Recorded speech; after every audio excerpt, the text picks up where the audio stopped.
Well, good morning, Victor. This is Jay Waters. I'm with the Voices of Freedom Project and the American Wartime Experience. Today is 7 November. It's a Sunday morning. We're here at the grounds of Arlington National Cemetery, and specifically the Military Women's Memorial. And again, I'm with, well, I'll let you go ahead, Victor. Why don't you just introduce yourself and maybe tell us where you were born? So I'm Victor Hurtado, and I was born in Fresno, California. I'm a first-generation Mexican kid. Both of my parents were born in Mexico. Okay. Yeah. And you've got, I don't know that we'll get her on camera, but you've got your friend or your assistant here today too. Can you introduce her? I've got Holly. Hi, Holly. Holly up. Okay. So this is Holly, and she is my service dog. Excellent. And she's with me 24 hours a day, 7 days a week. And so we're 6 legs and 1 mind. Excellent. 6 legs, I like that. Holly up.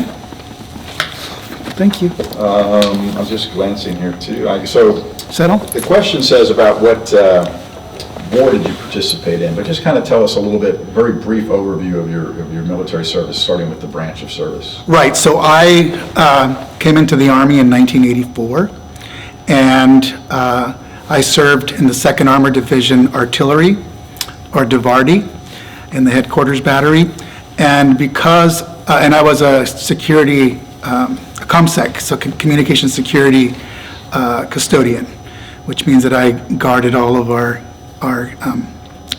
gear that needed to be guarded by someone with a clearance. And because of my native Spanish language as well, I was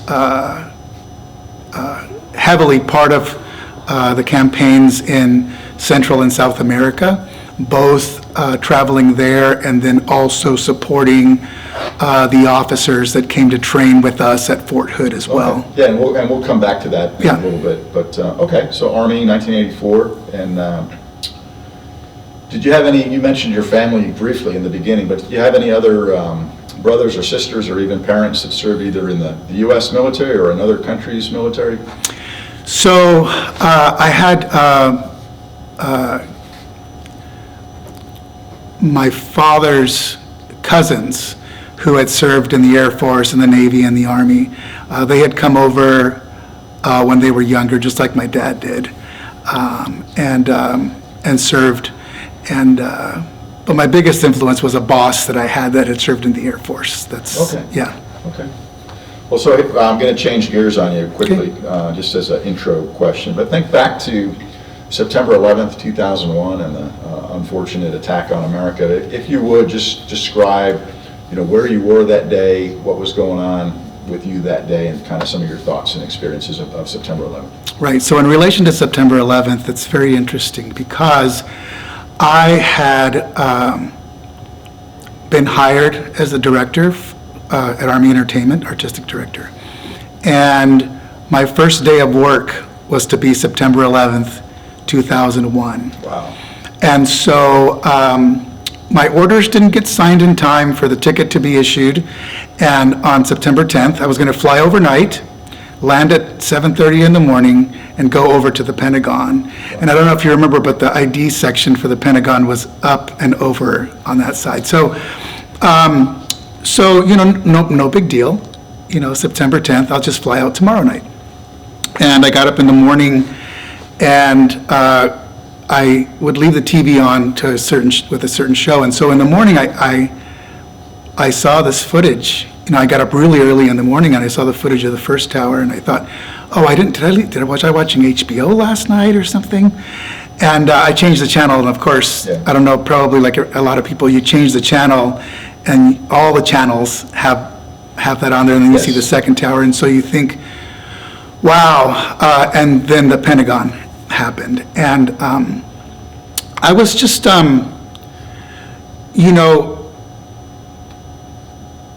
how do you react, right? There's so many things going through your mind.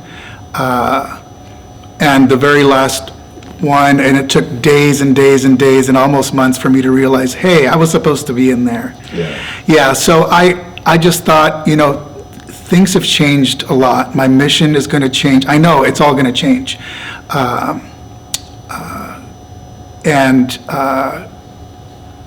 we are going to have to just come together. You know, that's it's just numbness. Yeah. You know. And where were you actually then on September 10th as you were trying to get to DC? Where were you living? I was in California. I was in Santa Barbara. Okay. Yeah. So it was really early in the morning, Yeah. Wow. Yeah. And then what day did you, so you said you were supposed to start September 11th. As I recall, the air traffic was grounded for like at least a week. So when did you finally start your new job? Right. So I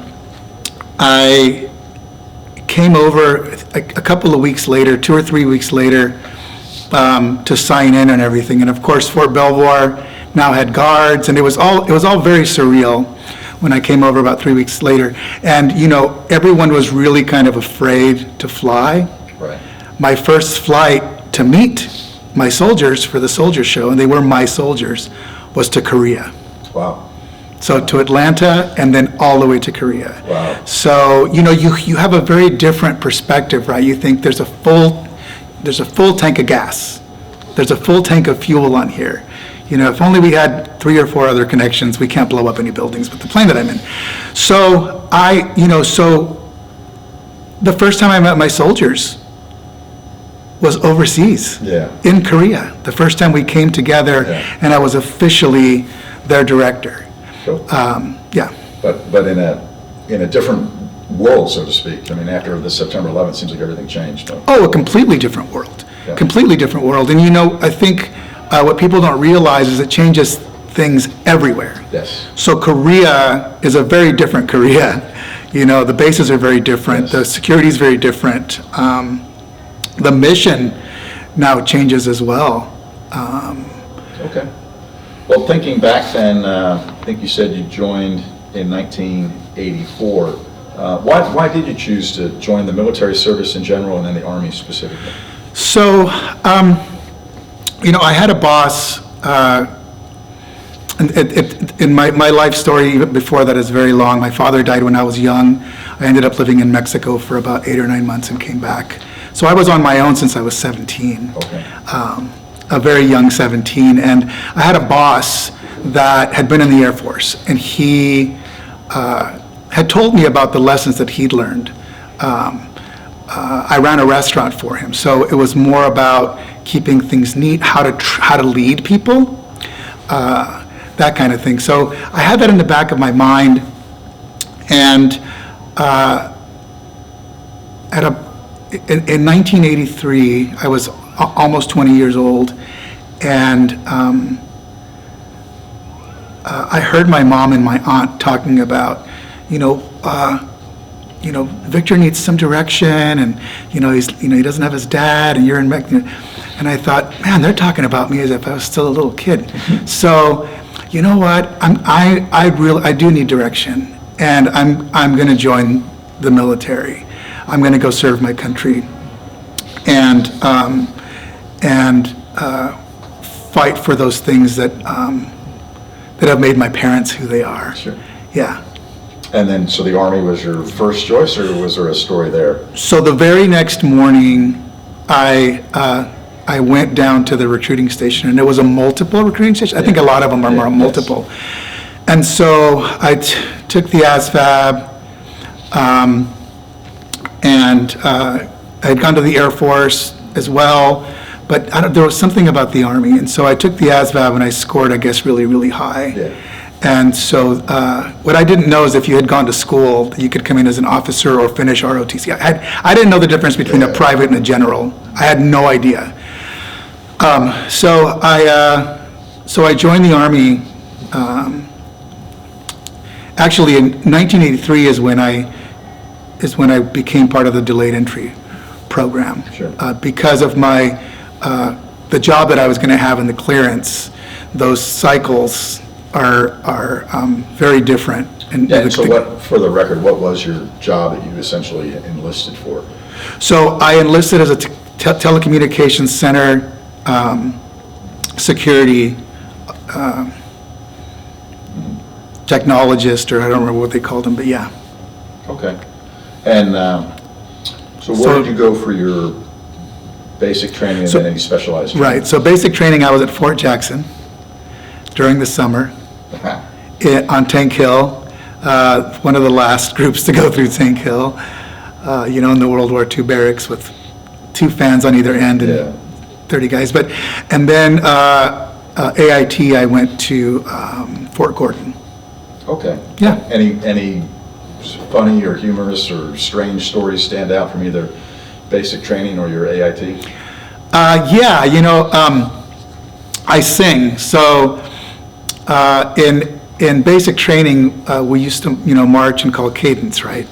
And so when I was marching and singing cadence, I was singing it in harmony. So it sounded, it made it sound a little different, but a little bit better. And I remember going through the chow line, and you're just so scared of those drill sergeants, right? And so whatever they say to you is always kind of flipped over to negative context. Yeah. So I was in the chow line, and the drill sergeant says, "Do you sing professionally?" And I thought he said, "Have you been seen professionally?" And I said, "Well, no, drill sergeant, I have not been seen." No, do you see? No, I have not been seen professionally. So later on, he said, "Hey, listen, you can't be doing the harmony stuff because the colonel likes it, and he's making us march like way more than we need to, and so I'm going to make you the platoon leader, and then you can just call the cadence, and we'll do it that way." So that was one. The thing that sticks out the most for me, and why I'm so adamant about the whole soldier, we haven't gotten into that, but that sticks out the most for me of AIT is having this guy at the rec center that ran the rec center who would keep it open for me late, because a lot of times I'd end up singing the anthem or doing that kind of thing. And of course, I was just a young private, so I didn't have a lot of time during the day or even early in the evening I was studying. So he would keep the rec center open for me an hour or two so that I can come in and rehearse and practice. So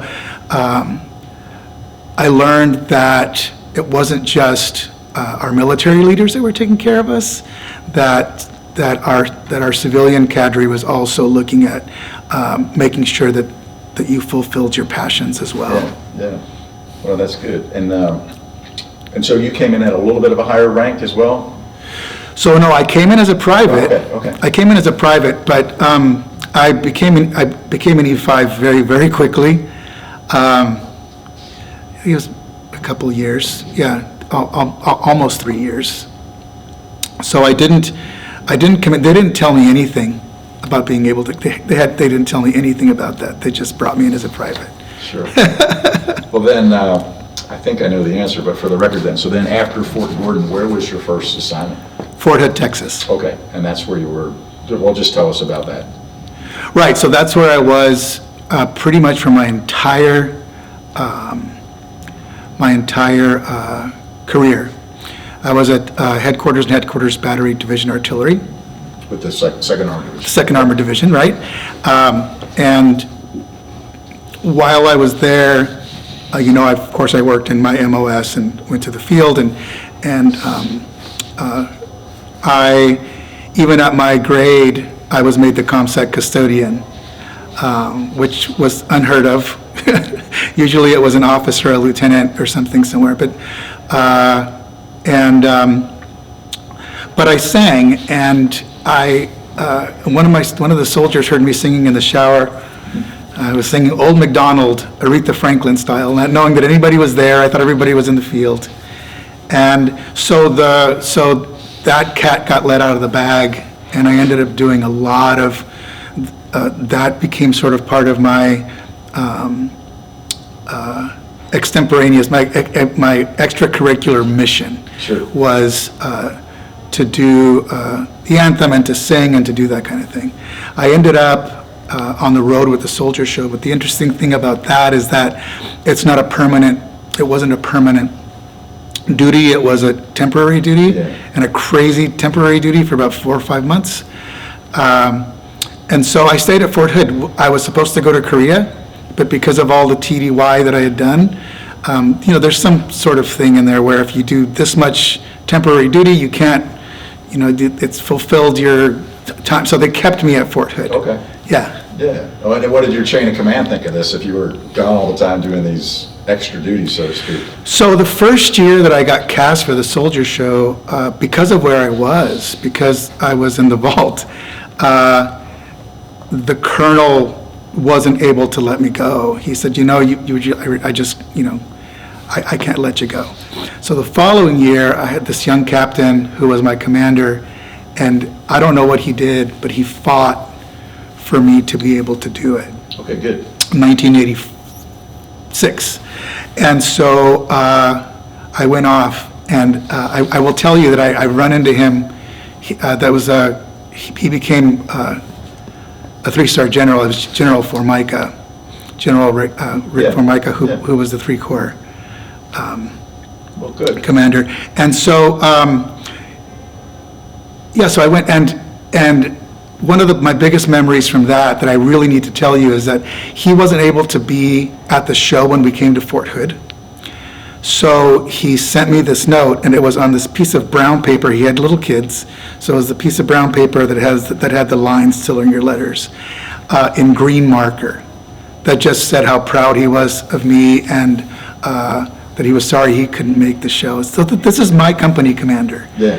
And so I was very lucky. Yeah. Very lucky to have Yeah. him. Because it sounds like from what you were saying too, you were very good at your specific job, and so a lot of times chain of command doesn't want to let you go for these extra duties because then they got to find somebody else to. Right. So the thing was that I had to train the lieutenant well enough that I could go. That was basically the Yes. the condition. And so you come back from doing all of this touring and singing and doing all of that, and you come right back into your job. And so I had to continue all of my physical training, continue learning. Back then it was the yellow books. I'd take a bunch of yellow books with me, so that I could come back and that there was no gap in my mission. Sure. As a communications soldier. Well, then, so related to that, then, did you ever think about or actually do it, a switch into the Army Band program? So I hadn't thought about it. I was to get out. I had already extended for a year, and then I was supposed to be leaving the service. And our base commander learned that I was going to be leaving the service and called me in and said, hey, this was a Thursday. Hey, Hurtado, I hear you're getting out, and I just want to tell you, thank you. Singing might seem frivolous, but you do it for the morale of your fellow soldiers, and you're really inspiring, and I really wish we could keep you in. And I said, well, I'm getting out. I'm going to be out this weekend, or tomorrow. And he said, well, what would it take to keep you in? So I thought of the most ridiculous things, right? I thought, okay, I'd like to go to the Army Band. At that point, there were no vocalists in the Army Band on the division level at all. There was no slot. No bass drums, no cymbals, because I know what you do with people who don't play an instrument. And only 2 years. And if I'm doing anything extracurricular, I'd like to be released to do that and make that work. So I thought, okay, he's going to kick me out of here, and he said, Sergeant Major, calls him in. He says, is the re-enlistment guy here? He says, yes. He says, tell him what you need on your contract. And so I told him, and the Sergeant Major just kind of looked at me like, what the hell is going on? He says, take this over, type it up, and Hurtado, you sit in the lobby. So he re-enlisted me. Wow. My 3-star re-enlisted me and put me in the Army Band, and I reported to them on that following Monday. Was this still at Fort Hood, or did you have to go? It was at Fort Hood. It was the 2nd Armored Division Band. I remember. Yeah. I remember that. Yeah. Well, so as we were just talking, you said about asking for a lot on your re-enlistment contract, and they delivered, it sounds like. Yeah, not asking for a lot, asking for what I thought was ridiculous and impossible. Yeah. Yeah. And so I was re-enlisted by General Crosby Saint. That's who's on my re-enlistment. Yeah. Butch. Saint, I think they called him. Yeah, so that's who, actually, he was probably commander, yeah, when you were there in 87. He was, and actually, He was the Three Corps commander. A sidebar, I mentioned the ROTC. I went to college in ROTC with his son. Oh, wow. Yeah, so didn't know at the time that I'd end up working for General Saint, but I just knew this. Oh, you worked for him, that's great. Oh, as a lieutenant. Worked as a for lieutenant. everybody, it was- In Three Corps, yeah. Right. Yeah, so that's what happened. So I reported to the band on Monday morning as I was, and the commander had no idea, the commander of the band had no idea that I was Yeah. coming. So he says, "Hey, Hurtado, this is cool, you're getting out, and thanks for, you're coming by to say goodbye, that's what he thought." And I said, "Well," and I put the orders on his desk, and he says, "What the heck? Okay, cool, let's do something." Yeah, so So did you get a change of your MOS? I didn't get a change of MOS. There was no MOS for vocalists at Yeah, the yeah. time, so I was attached to the band, still in my MOS. Okay. So, again, it was kind of the opposite, is that I was there and assigned, attached to the band, but I still had to keep up with my 72 Echo stuff. Okay, yeah, okay. Yeah, I guess okay. Yeah, and I became an NCO, so, yeah, so, but it was, but that's always been me, if that's what it takes to make you whole, then it's worth it. Yeah, absolutely. Well, so what year do you think this was when you transferred into the This was 1987, Okay. yeah. Okay. And then, so when Desert Storm came around in 1990, I guess, were you still there at Fort Hood? Right, so it was 91. Yeah. I wasn't, I had just gotten out and gone to the reserves. Okay. Okay. So you Yeah, were so I was activated. reserves, till 93. Well, So tell me about your reserve unit. Where was that located? that was in Santa Barbara. Back to California, reserve unit. Okay. What Yeah. were you doing for the reserves? The same thing, The telecommunications? telecommunication Okay, stuff, okay. yeah, but really I was, doing a lot of clerical stuff. When I went in, I heard this voice that sounded so familiar, and it was, my sixth grade math teacher, who I always thought was really mean, was the commander of the reserve units, Okay. Mr. Deck. But, no, I ended up not deploying. My best friend deployed. He was a tanker, and just had to reconcile with that. Sure. And that's when I sort of learned, that's the cards you're dealt are the cards you're dealt. And yeah, Well, so let's talk a little bit about, probably, I guess this would be when you were still at Fort Hood, some of your help with the Central American and Spanish-speaking trainees, or what was going on there? yeah. So I worked mostly with the officers. So, we would have officers from everywhere come to Fort Hood, and I was tasked over to work with them because of my native Spanish-speaking and my clearance. And so Chile, Costa Rica, Colombia, we had several officers that came from there. So the really cool thing is that I had to train with them. So I got to train on the pistol. I got to do all of that stuff, just like an officer would. And then, and when we used to, take our missions down south, it was working with trainees. Yeah. Okay. Yeah. Well, and so when you were doing this training, like with the foreign officers, it wasn't necessarily related to your MOS job. It was more, you were picked because of your clearance and your language ability. Right, it wasn't related to my MOS Okay, exactly. at all. It was more, I got to say humbly, an enormous trust that came from working with and training officers from other countries. Yeah. Well, and so what was that like? I mean, I'm thinking the mid to late 80s, there was a lot of stuff going on in South and Central America, conflicts, civil wars, authoritarian regimes, and just different things. What was your intake on all that? Well, I think without, saying too much, I think that, part of our mission in the military is also to be working to prevent certain things. fires that are getting put out before they become fires. And so that's where I thought, where I thought my mission was, is doing that kind of thing. And with the foreign officers, it was just, I wasn't just translating. I really was, a lot of times, they would talk to me about being a soldier and, those kind of things. And so we shared philosophies, and it was really interesting how we as soldiers were very much the same. Our countries might be completely different. Politically, the countries might be completely different. But the reason why we served and our passion was exactly the same. Yeah. And that's to protect our family. Yeah, and kind of related to that, did you have any, or can you speak to anything like how you felt maybe the South America, the foreign officers treated you maybe differently than how you were treated by American officers? Was there a cultural difference or a military style difference, leadership styles? Well, that's the interesting thing, is that I wasn't introduced as, just specialist Hurtado. I was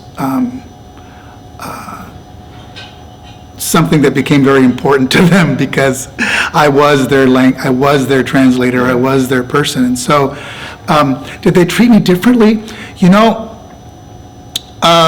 I think just because of the nature of the job, I was treated very respectfully. But I have to say that my experience in the military with my senior leadership,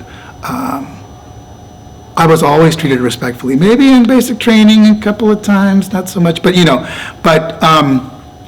I think your rank definitely matters.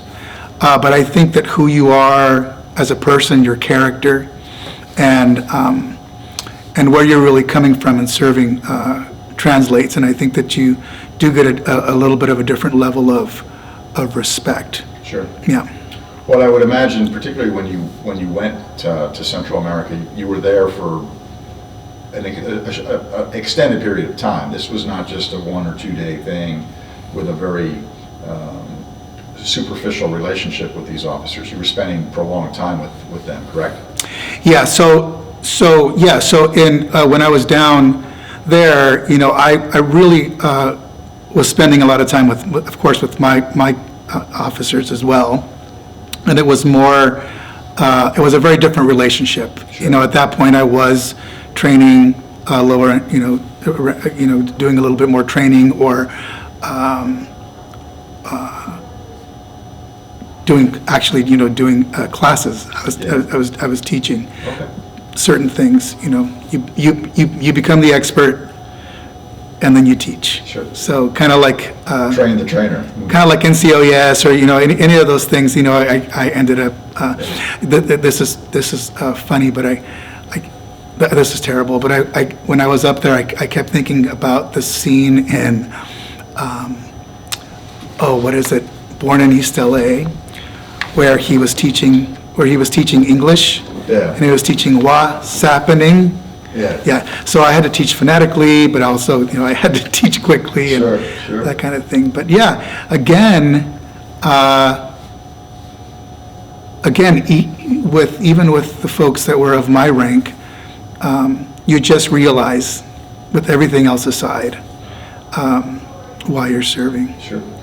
Well, and related to that, I was going to ask, were there any other stories or vignettes that stand out, either funny or actually something operational or scary or just weird that happened either up at Fort Hood during the training or in particular down in Central America? Yeah, so at Fort Hood, the craziest thing that happened is that once I was training the South American and Central American officers, they said, hey, we have some other foreign officers we need you to train, or we need you to hang out with.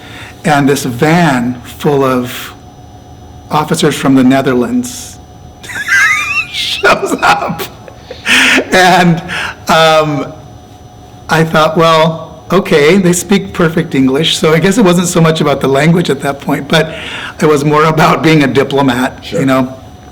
And I just remember thinking, wow. And I remember one of the officers from the Netherlands saying to me, oh, when I'm done here, I'm going to stop in San Francisco, and I'm going to do this, and I'm going to do that, and one of the other officers saying, yeah, he just wants to go hang out with the boys.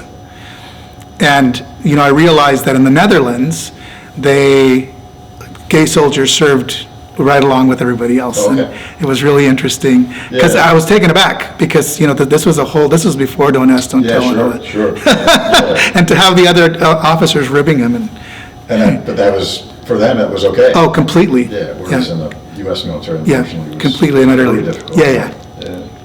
Okay. Any other stories from the training days with the foreign officers?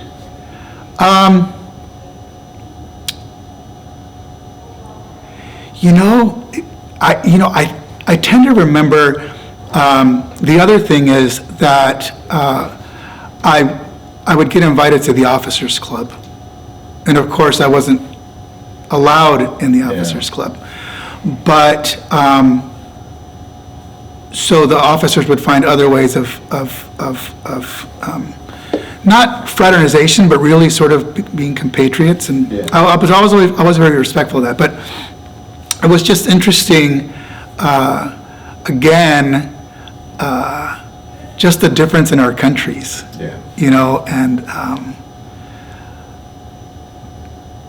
but I guess, culturally, because I was first generation, a lot of the things that we talked about probably weren't that foreign to me because of my parents. Yeah. So it wasn't like I was this third or fourth or fifth generation kid who had learned Spanish in high school. Right. Yeah, No. I think I understand. Plus, Yeah. it sounds like you had the benefit of some of the small team camaraderie. Yeah, they were Oh. officers, but you were a key part of the small Very team. much so. So there was a kinship there, outside of just the camaraderie or of being soldiers. There was actually an understanding of the culture. So I remember most of the time was just there was a lot of in-depth conversations. Yeah. Because I just remember it being a very significant time for me. Well, excellent. Well, then, so we kind of talked about the Central America and the foreign officer training. So let's just go back to then the time with the band. And Yeah. just talk more about that, if you would. Yeah, so the band, at that point in 1987, there were no slots for vocalists in the division bands. There were vocalists in the special bands, the Army band and the field band. And so I kind of broke the mold a little bit. I thought, I really don't want to screw this up. I want to do this. I was very mission focused as a singer in what it is that our mission was to tell the Army story, and then also for the morale of our fellow soldiers. So I will tell you this. There's been an MOS now for about 10 years for vocalists at the division level. Colonel Keene, who's now the commander of the field band, was very instrumental in doing all of that when he was a major and captain. And I came in to see him when I first came to work for the secretary. And he asked me to come over to his office. I came in. And he had a plaque with the first graduating class of vocalists from the School of Music. Yeah, down at Little Creek? Yeah. Yeah. And he says, Victor, look at what we did. Yeah, good. That's great. And so, just knowing that I unknowingly made a difference, and was able to pave the path for these soldiers. Well, and now it seems like, especially at the DC level, they have the specialty bands. I don't even know the names, but the Continental Band and the chorus and the band Pershing Zone. And a lot of that includes singing. So well, as a matter of fact, I was on a panel 4 months ago, and the Army just recruited their first 2 hip-hop, specifically hip-hop communicators, hip-hop artists. And I was on the panel for that. So I continue to, whether I'm in the office of the secretary or not, my entire life I've continued to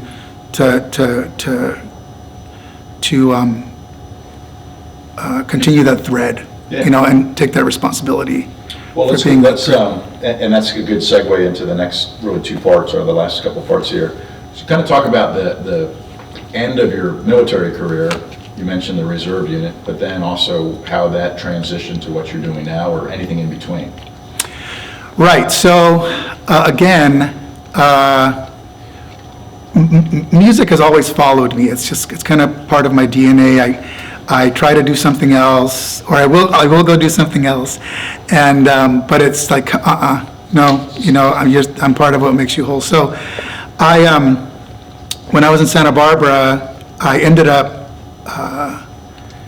doing a record for charity with a guy named Kenny Loggins, Sure. Boyz II Men, Peter Noon, Natalie Cole, all those people. And it was just little old me, helping to produce this because I had made my own recording. So I think just the heart of a soldier just doesn't, it didn't leave me. And it's not about being an advocate or an activist or anything like that. That record was for a children's charity, and it made a lot of money for them. But Excellent. it wasn't about getting on a soapbox. It was about looking at a poster and asking, hey, what is this? Yeah. And then figuring out what I could do as a poor student, because I was going back to school. Okay. For international studies. Yeah. International studies, diplomatic studies, yeah. Good. Well, so then if you would, maybe talk a little bit about what you're doing today. So, interesting that you ask about what I'm doing today. So, just in true me fashion, I work in the secretary's office, but I've also just signed on as the executive producer of a new show on NBC Oh, wow. that I can't really say the name of it or anything yet, Sure. but I just signed on as executive producer with Hearst Media and NBC. 26 episodes, 52 airings, re-airing on Telemundo, Yeah. The More You Know, Prime Time, the whole thing. That is going to be squarely about military and music and the history of music in the military. Well, you sound excited about it. You sound Oh, like my gosh. the right guy for the... Well, it's a dream come true. I've been working with a lot of the competition shows, American Idol. I licensed Military Idol with American Idol, and we did that for a couple of years. I've just, every opportunity, anywhere I show up, they know that I've got a camouflage something in my back pocket, so that I've always got my troops with me. Yeah. And their opportunities, and just trying to close that gap of service for those that are artists. But this show came from me just having dinner with someone and talking about the whole soldier, where not every soldier is an athlete, There are soldiers that are artists as well. Right. And while we have, again, not saying, well, we have more of one or the other, but we have 18,000 baseball diamonds and, and programs and things like that. But we really, my sort of DNA, it's not even a mission, is to, as much as I can, close that gap, especially with folks that come out of service and they've been in for 8, 10, 20 years, and have to start from behind and now are too old to make it and that kind of thing. But this opportunity is one to tell a story, and to be who I am as an executive producer, as an artist, while still serving Yes. in the secretary's office. Yes. Yeah. Yeah. Well, you kind of answered one of the questions was, how did your military experience affect the rest of your career? And Well, I have to tell you that, and not on the music side, I have to tell you that my non-musical military experience has really affected how I communicate with others. The leadership that I had and the way that I was respected as a junior has really affected the way that I lead. I will kind of, I don't know, I will tell you this. Growing up, my father was illiterate. He came over in around 1935, 1936 on a work program. They called them braceros Okay. back then. And so you'd come over legally, and they would teach you a trade. And so my father grew up on his father's farm and was only allowed to go, I think, to second grade. Would get in trouble for running to the school and trying to peek in the window. So what happened is I ended up being my father's teacher. Wow. So first grade, second grade, he had no shame in asking me, hey, what does that mean? And he was bilingual by this time, but he didn't read or write. What does that mean? How do you spell that? What does this mean? He saw that I was absorbing, and he, unbeknownst to me, later in life I realized, holy crap, you know what it is to be your father's teacher? Yeah. And then I realized that I've been that my entire life. I've ended up being respected by senior leaders as a junior to give them what I have. And Sure. so the way I lead, the way I live my life, the way I treat people is always going to be parallel, never going to be serving under me, but it's serving with me. Yeah. And what can I learn from you? Yeah, that I agree 100%. I used to use that expression too. It's a team, and you don't work for me, you work with me. Yep. Yeah. Well, I got two more questions for you. So looking ahead, like 100 years from now, 50 years from now, if you had kids or grandkids or just future generations of Americans, or any group of people, what would you want them to know about you and either your active military service or what you've done in the broad picture for the Army and the military? What would you want them to know about you? Yeah, what I want them to know is that you can be empathetic without being activistic, that you can lead by example. And leading by example means leading with your whole self. So as a soldier, as an artist, as a human being. And I'm hoping that future generations are able to understand that you can be a whole person, that you don't have to choose one thing or another. It takes a little bit more work, but I think the difference is that you care enough to take care of yourself. Yes. In order to be able to serve those that you need to serve. Well, I like that as well. That's great. Well, and so as we're wrapping up, and I think we captured the setting. I mean, here we are at Arlington Cemetery. Veterans Day is just around the corner. But is there anything else, the proverbial, is there anything else you'd like to cover or revisit that we've already talked about? Yeah, I think a really pivotal point for me is when I was in the military is the day that I learned that there were two styles of leadership back then, and authoritarian and persuasive, and instantly I knew which one I was Sure. going to be. Yeah. And the rest is history. In the service and in my life. Yeah. No, that's good. Well, again, Victor, it's been a pleasure spending time with you. Yeah, man. This morning, which is now this afternoon. Yeah. And I like to present these on Oh my behalf of gosh. our team. You're familiar thank with you the so challenge much. coins and the coins, but there's the coin there. If you want to hold it up to the camera, if you like. And, This is awesome. Yep, and hold Holly up one more time to Holly, to say goodbye. Come here, Mama. She's the mom, and I'm the baby. We're 6 legs and 1 mind. Well, you're a team. Yeah. Team.